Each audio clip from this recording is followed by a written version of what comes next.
So you appear to be someone that is misunderstood by mainstream society, a path forger, an outlier, an outside the box thinker, a trendsetter, a fashionista, a genius to some, but an outcast to others. Tell the people who you are, man. Like the humble version or the real version? The real version. The real version, bro.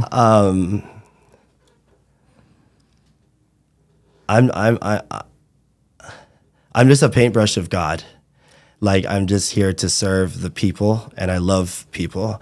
And even though how much as I hate people, I cannot stop wanting to help them, even if they don't like me. And I'm blessed with a gift that is literally superior to anyone living on this earth right now. And it's a gift that I have no control over. I didn't try to learn it. I just had that gift for telling movies, to making music, to doing art. And I am simply following in the footsteps of our ali'i.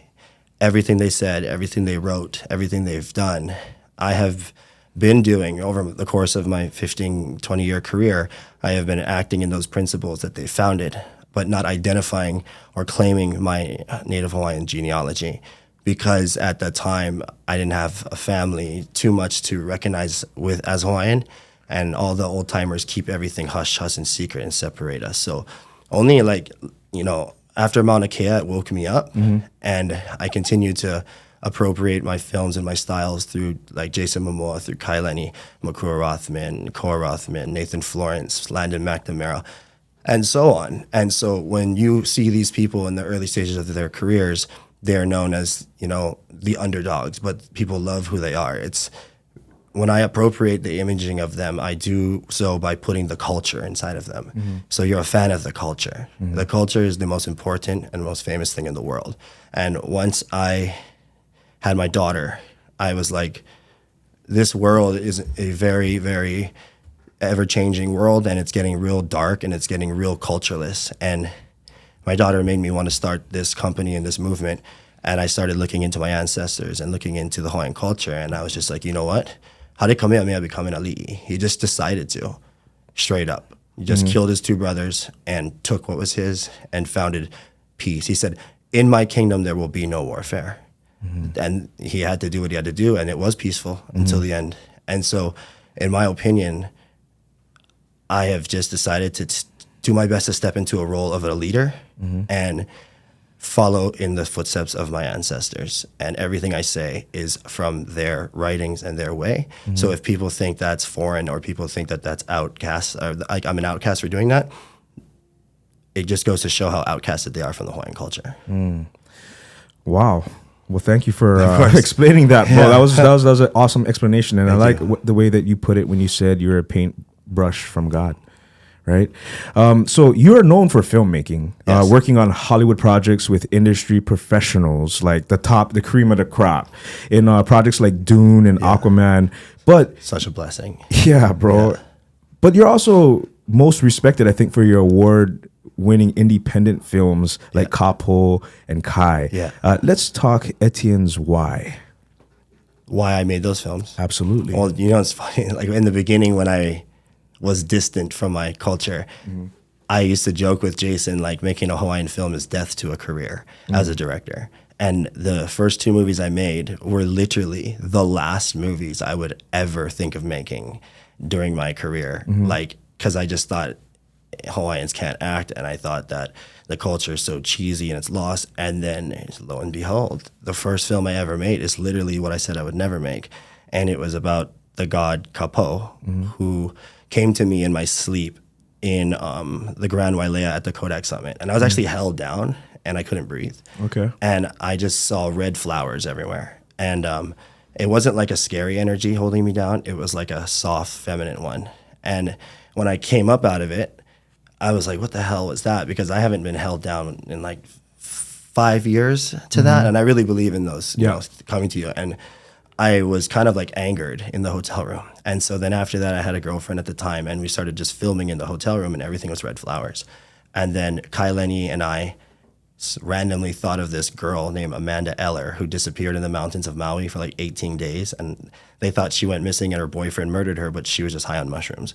And so that storyline inceptioned Kapo to be about a drug addicted female with a haole boyfriend that is being abused, and she blows his home up and runs into the mountains to hide from him. And she doesn't realize the fire in her is the god Kapo, and Hina is in the forest, constantly messing with her to try to wake up Kapo. And so it's about every Hawaiian having a superpower inside of them. And that's what the first one's about. Bro, the trailer itself, like you. visually, because I've seen your work in snippets when it comes to the cinematography side of it. But when I saw the trailer, brother, it was fascinating and intriguing. I want to watch that movie. Where can I find it? I can show it to you. Right now it's on New Zealand Airlines. Okay. But I think the distribution company is waiting for my second movie to hit theaters, and then we're going to follow up with Kapo. Is that Kai? Yes. Yeah. Because wasn't it supposed to be released in May? Yeah, so it was just a beautiful blessing through like legal things and appropriation, distribution, and trial and error. God, that movie, it was the hardest thing in my life to. I shot it with joy and success, editing it and getting it and breaking down the door for global distribution. There was no Hawaiian genre prior to me landing that deal. Okay. Like I when I went to American Film Market, I asked the film commission to collaborate with me, and they didn't want to for personal reasons, which that's not their job. It doesn't matter if we're personal or not. And so I went there on my own money. Kuloa Ranch and the investor for the movie paid for me to go. We bought the cover of the Screener's Guide, which is the magazine everyone gets for what movies are for sale. And we put The Rise of Hawaiian Cinema and my 2 movies. And on that Screener's Guide, that's what birthed the Hawaiian genre. Wow. And from there, we landed the deal with Industry Works, and we had 9 other deals pending. And we actually got like a $80,000 minimum guarantee for just one of the films. And then I think it was 30 for the other.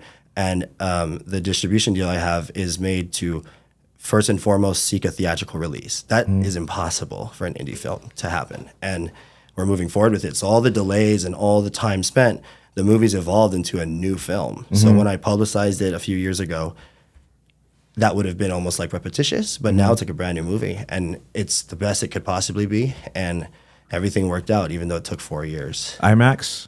Yes. Yeah. 2,000 theaters. Okay, so you shot that entire thing on your Red. Yes, yeah. And were you on the back of jet skis and boats and stuff like that? Larry Haynes and I shot in the water. God bless Larry. He passed away right after the movie. Rest in peace. And that was the greatest water cinematographer of all time, and it just broke my heart. He was with me for every project, and he was my inspiration as a child in Kauai. He made Kauai Boys. Okay. And I saw that surf film when I was 10, and that's what made me want to do what I do. And you ended up working with him alongside being with him until the day he passed away. He did the Waimea Etienne, and then 2 days later passed away. So at least he got to do that, you know, like that was his dream. Wow. Yeah, I personally believe he took too many COVID shots. He had like 5 because they were requiring him to do stuff in the movie unions and stuff. And it seems that there's blood clots that come from that. And he just died from a random heart attack, which is impossible because he's so athletic and strong. That was a serious blow. So the movie's dedicated to him. Wow. Okay, so we're looking forward to the release of that soon, and hopefully on the big screens, right? Yeah, for sure. Yeah, for sure on the big screens. Yeah, we're going to do a huge press tour nationwide. Okay. And that's the goal. Nothing is ever permanently in stone, as these things are, but we're going for that. And I'm only talking about that here because I want it to happen. Yeah.